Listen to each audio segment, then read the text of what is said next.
बाबल मंदीब होगा बंद। समझिए बाबल मंदीब क्या है। जैसे स्ट्रेट ऑफ हॉर्मूज है ना, ऐसे ही यमन की तरफ से एक समुद्री रास्ता है, वो भी दुनिया को जोड़ता है, वो है बाबल मंदीब। स्ट्रेट ऑफ हॉर्मूज, बाबल मंदीब। अब अमेरिका का एग्रेशन देखने के बाद तो यमन के हूथीज से ईरान ने कह दिया है कि अगर हमारे इंफ्रास्ट्रक्चर पर हमला होता है तो आप बाबल मंदीब बंद कर दीजिएगा। यानी ईरान ने अपने साथी से कह दिया है कि बाबल मंदीब आप बंद कर देना। यानी अब ईंधन के दाम बढ़ेंगे, क्रूड ऑयल के दाम बढ़ेंगे, दुनिया और मुसीबत झेलेगी। अमेरिका की गलतियों की वजह से पूरी दुनिया मुसीबत उठाएगी। दुनिया पर क्या फर्क पड़ेगा इस ग्राफ से समझिए।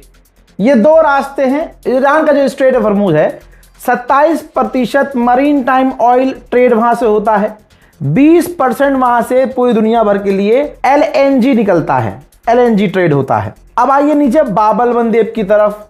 बाबल मंदेब से 11% global marine time oil trade होता है और 8% ग्लोबल LNG बिजनेस होता है। तो शॉर्ट में यह है कि अगर स्ट्रेट ऑफ हॉर्मूज बंद होने की वजह से मुझ पर और आप पर फर्क पड़ा है, तो अभी बाबल मंदेब अगर ईरान बंद करवा देगा तो ये मुसीबत तो ऑब्वियस है कि बढ़ेगी, हम सबकी मुसीबत बढ़ेगी। आइए एक और ग्राफ आपको दिखाता हूं। देखिए यूरोप से समुद्री रास्ता मेडिटेरियन सी से होता हुआ, लाल सागर से होता हुआ, स्ट्रेट ऑफ हॉर्मूज के करीब से होता हुआ चाइना तक जाता है। यानी दो छोरों को ये जोड़ता है, दो छोर हैं दुनिया के, ये जोड़ता है और इसमें लगते हैं पूरे 48 दिन। ठीक, एस्टिमेट टाइम 48 दिन। अगर बाबल मंदेब लाल सागर बंद हो जाता है, दूसरी वाली लाइन आपको जो दिख रही है ऑरेंज वाली, इस रास्ते से बिल्कुल दुनिया के कोने से, इंटरनेशनल वाटर से, अफ्रीका के इलाके से होते हुए, कैप ऑफ गुड होप से होते हुए, इंडियन ओशियन से निकलते हुए सिंगापुर के रास्ते चाइना जाएगा। इसमें लगेंगे 57 दिन। अभी लगते हैं 48 दिन, फिर लगेंगे 57 दिन। यानी डिस्टेंस बढ़ेगा, दिन बढ़ेगा और हम सबकी मुसीबतें बढ़ेंगी। उधर दूसरी तरफ यमन का और सऊदी अरब का जो मामला चल रहा है ये भी आपको पता है। तो यमन के हूथीज ने धमकी दी है। ये है धमकी भरा वीडियो जिसमें अंसारुल्लाह धमकी दे रहे हैं कि अगर सऊदी अरब ने हमला हम पर किया तो हम सऊदी अरब के ऑयल इंफ्रास्ट्रक्चर पर और उसकी तमाम बड़े बड़े इलाकों पर हमले शुरू कर देंगे। यह धमकी हल्के में न लेना, क्योंकि यह है यमन, यह है ईरान से 2 कदम आगे, उल्टी खोपड़ी है। जो कह देते हैं वो कर ही देते हैं। अब दोस्तों जब आगे हम बढ़ रहे हैं तो ईरान के खत्मुल अंबिया के IRGC के प्रवक्ता भाई साहब फिर से आ गए हैं जुल्फिकारी सामने और उन्होंने कहा कि अब अगर अमेरिका ने हमारे इंफ्रास्ट्रक्चर पर हमले किए तो हम पूरे रीजन में, यानी जितने भी अरब देश हैं सब में जहां अमेरिका की इन्वेस्टमेंट है, जहां अमेरिका की मौजूदगी है, हम पहले की तरफ वहां हमले शुरू कर देंगे। बड़ी धमकी, बड़ी लाइन ये बोली है साहब ने कि अगर हमले अमेरिका ने हम पर इसी तरह से जारी रखे तो ये जंग नए इलाकों में फैल जाएगी। बिस्मिल्लाहिर्रहमानिर्रहीम।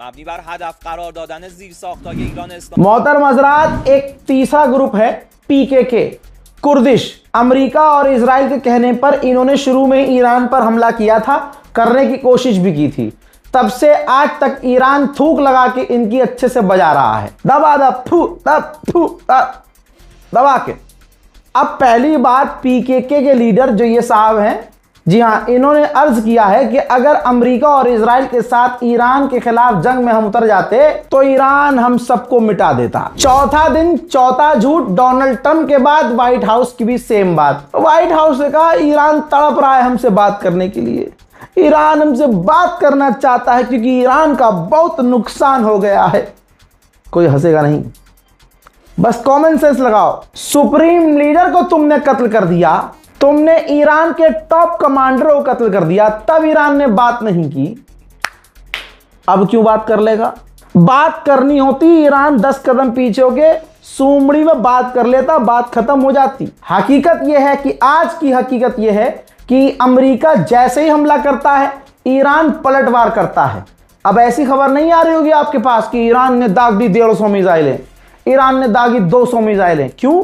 क्योंकि ईरान को अब चाइना और रशिया सटीक, बिल्कुल सटीक जो है कोऑर्डिनेशन दे रहे हैं। ईरान अमेरिका के ठिकानों पर 2 मिसाइलें दाग रहा है तो दोनों मिसाइलें गिर रही हैं। यह हकीकत है। अभी मैंने कहा सबूत में दिखाऊं, ऐसे कैसे हो सकता है? सैटेलाइट इमेज है इराक की। इराक में अमेरिका का जहां पैट्रियट लॉन्चर था वो आप जरा देखिए ईरान के हमले में तबाह हुआ है, पूरी तरह से डैमेज है। सैटेलाइट में ये काला काला जो आपको नजर आ रहा है ये एक बड़ा डैमेज है। तो आप समझ सकते हैं कि अगर ईरान 4 मिसाइलें दाग रहा है तो वो चारों ठिकाने पर जाकर लग रही, बिल्कुल सटीक लग रही हैं। इसीलिए अमेरिका परेशान है। हजरात, आपको क्या लगता है अरब आपसे सच बोलेंगे? दुबई के अंदर धमाकों की खबर है, ठीक, लेकिन दुबई ने मना कर दिया, नहीं ऐसा कुछ नहीं है। ठीक है भाई, हमने मान लिया पटाखे फूटे होंगे। हजरात मोहतरम, अमेरिका के सिर्फ 27% लोग मानते हैं कि ईरान से जंग सही है, वरना सभी का यह कहना है कि ईरान से जंग गलत हुई है। उधर सऊदी अरब का 4 दिन में गुड़गांव फट गया है। अब सऊदी अरब हुथी से मीडिएशन चाहता है कि बातचीत हो जाए और टेंशन हमारी कम हो जाए, वरना इधर से बिस्मिल्लाह पढ़ेगा हुथी और उधर से ईरान तो इन्ना लिल्लाह पढ़ ही रहा है। मेरे दोस्तों, कमाल की बात सुनिए, ऐसी बारीकी मैं आपको बताता रहता हूं। यमन ने जब सऊदी अरब पर मिसाइलें दागी, 6 मिसाइलें दागी थी, सऊदी अरब की इतनी औकात नहीं है कि वो खुद रोक सके। मैं तभी सर खुजा रहा था। रिपोर्ट अब सामने आई है कि उन 6 मिसाइलों को, ड्रोन्स को रोकने में सऊदी अरब की मदद की है इजराइल ने। तो यानी इजराइल कहीं ना कहीं सऊदी अरब से पूरी तरह से लिंक है, मिला हुआ है मेरे दोस्तों। तो आप किसकी तरफ हैं? आले यहूद की तरफ हैं या आप अपने जेन्युइन ईमान पर हैं? लकीर खिंची हुई है अभी भी। एक तरफ गद्दारी है, बेवफाई है, दोगलापन है, एक तरफ इंसानियत है, दीन है, दीन के चाहने वाले हैं और इंसानियत पसंद, इंसाफ पसंद लोग हैं। इस तरफ होना मुश्किल है, इस तरफ होना आसान है। अब आपको कब्र में कौन से वाले ईमान के साथ जाना है, सोच लीजिएगा। कुवैत, बहरीन और जॉर्डन के अमरीकी बेस पर ईरान ने हमला किया। सऊदी अरब के फिर से तकलीफ हुई है और सऊदी अरब ने निंदा की है। ईरान में बड़े बड़े पोस्टर लगे हुए हैं, देखिए लिखा है अंग्रेजी में who is the next one. नीचे जो है ग्राहम जो है, जो मरा है अभी इनका सेनेटर, उसका नाम लिखा हुआ है। यानी ईरानी पूछ रहे हैं, उत्सुक हैं कि अगला अब कौन है जो मरने वाला है। ईरान के पार्लियामेंट स्पीकर ने कहा कि अमेरिका हम पर हमले करके हमारे इंटरेस्ट को खत्म करना चाहता है, लेकिन हम अपनी ताकत पर निर्भर हैं, हम किसी के गुलाम नहीं हैं। इराक के बसरा में एक ऑयल टैंकर था इराक का, और हो सकता है वो किसी और का भी हो, पहले ही क्लियर कर दूं, लेकिन वहां पर ड्रोन हिट हुआ है, ये रिपोर्ट्स आ रही हैं। गली गली चौराहों में ईरान के इस तरह से ट्रंप के खिलाफ बैनर पोस्टर लगे हुए हैं। You will drown in the sea of the Iranian nations revenge, यानी ईरान और ईरानियों के खून में इस तरह से तुम बह जाओगे कि मिट जाओगे। ऐसे बयानात के साथ ट्रंप को ईरानियों के खून में डूबा हुआ, ऊपर नेतन्याहू भी डूबता हुआ नजर आ रहा है। यही तमाम पोस्टर हैं जिन तमाम चीजों को देखकर डोनाल्ड ट्रंप पागल हुआ पड़ा है। उधर इराक की इतनी गुड़गांव फटी हुई है कि इराक के अंदर अमेरिका ने अपने लोगों से कह दिया है, अलर्ट रहिए, छुप कर रहिए और सामने मत आइए। इजरायली मीडिया ने एक अफवाह उड़ाई कि कतर ने ईरान पर हमले किए हैं। ईरान की जैसे ही आंख खुली और कतर को देखा, कतर ने फौरन बयान जारी कर दिया, नहीं नहीं भाई साहब, ये दावा झूठा है, हम किसी भी तरह से जंग में शामिल नहीं हैं। हजरात, उधर बहरीन ने भी अपने समुद्र के इलाकों में जहाज़ों की आवाजाही रोक दी है। मेरे दोस्तों, गुलाबी सुअर पर कोई यकीन कर नहीं रहा तो गुलाबी सुअर व्हाइट हाउस से बयान दिलवा रहा है। अमेरिका की प्रवक्ता ये जो है फुलझड़ी खड़ी कर दी सामने। अब इसने बयान दिया है व्हाइट हाउस के द्वारा, मतलब प्रवक्ता है ना व्हाइट हाउस की, कहती है कि डोनाल्ड ट्रंप ने साबित कर दिया है कि वो जब चाहे ईरान पर कहीं भी हमला कर सकते हैं। डोनाल्ड ट्रंप ही मास्टर हैं, स्ट्रेट ऑफ हॉर्मुज़ हम ही कंट्रोल कर रहे हैं, ईरान नहीं कंट्रोल कर रहा। तमाम जहाज़ों के लिए सारे रास्ते खुले हुए हैं, सिर्फ स्ट्रेट ऑफ हॉर्मुज़ ईरान के लिए बंद है और हमने कभी भी सिविलियंस को निशाना नहीं बनाया है। अब आप खुद दिल पर हाथ रखिए, इसकी शक्ल मत देखिएगा, अगर आप लौंडे हैं तो पिघल जाएंगे, लेकिन आप बस ये सोचिए कि इसने ये बयान दिया है।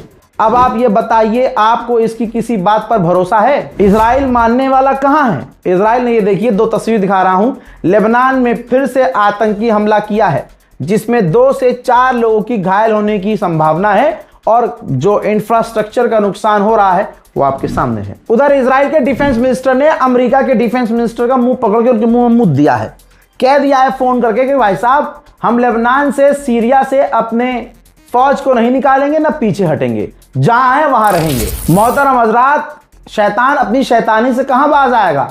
इजराइल ने बड़े हमले किए हैं गाजा पर, कल भी किया था, आज फिर किया है, हमले बढ़ा दिए हैं उसने। और इन बड़े हमलों में, आज के ही बड़े हमलों में गाजा के अंदर 5 लोग शहीद हो गए हैं। उधर आइए फिलिस्तीन की तरफ चलते हैं। ये फिलिस्तीन के वेस्ट बैंक का मंजर है। फिलिस्तीनियों को उजाड़ रहा है, फिलिस्तीनियों के मकानों को तोड़ रहा है और दिन दहाड़े इलीगल तरीके से उनके मकानात तोड़ रहा है। ये बिल्डोजर, ये रोते हुए मुसलमान, ये उजड़ते हुए मुसलमान देखकर आपको भारतीय मुसलमानों की भी याद आ रही होगी, लेकिन भारतीय मुसलमान डिजर्व भी करता है, क्योंकि ये तमाम चीजें देखने के बाद भी आज भी भारत का मुसलमान शिया सुन्नी करने में लगा हुआ है। दुश्मन इनके चूतड़ों पर लट बजा रहा है, इनके आशियाने उजाड़ रहा है, इनके घरों पर बिल्डोजर चला रहा है, इनकी बहन बेटियों के साथ लव ट्रैप, भगवा लव ट्रैप करके इनकी जिंदगी तबाह कर रहा है। लेकिन हमें और आपको क्या करना है? अरे राजा भाई सुन्नी है, नहीं नहीं शिया हैं, अजी खटमल हैं, अजी छिपकली हैं। अरे भाई तुम मुझे हिंदू ही बोल दो, कोई बात नहीं, लेकिन हक की बात तो कर रहा हूं, तुम्हारी आवाज तो उठा रहा हूं। इतना डंडा करोगे, इतनी नफरत पालोगे तो तुम्हारे लिए बोलेगा कौन? एक दिन कोई नहीं, और एक दिन इंशाअल्लाह तुम्हारा भी घर टूटेगा। तुम शिया सुन्नी करते रहो, तुम्हें अल्लाह खुद सबक सिखाएगा। ये जो आज तुम पर नाजिल हो रही है ना चीजें, एक फलाना है, एक धमाका है, वो मुसलमानों पर जुल्म कर रहे हैं एक खास लोगों को खुश करने के लिए। तो आपको क्या लगता है अल्लाह मदद नहीं कर रहा आपकी? भाई तुमने काम ही ऐसे किए हैं कि अल्लाह ने उस इंसान को तुम्हारे लिए अजाब बना दिया है, झेलो। अब आप ये देखिए, फिलिस्तीनियों की प्रॉपर्टीज में आग भी लगा दी है, उनके मकानों में आग लगा दी है फिलिस्तीनियों के। बताइए कुछ बचा? फिलिस्तीनियों के घरों को उजाड़ रहे हैं, उनके घरों से सामान लूट रहे हैं और उनके घरों को आग लगा रहे हैं। उधर इजराइल के अंदर हारेदी यहूदी जो नेतन्याहू के खिलाफ हैं, सड़कों पर प्रदर्शन कर रहे हैं कि वो सेना में शामिल नहीं होंगे।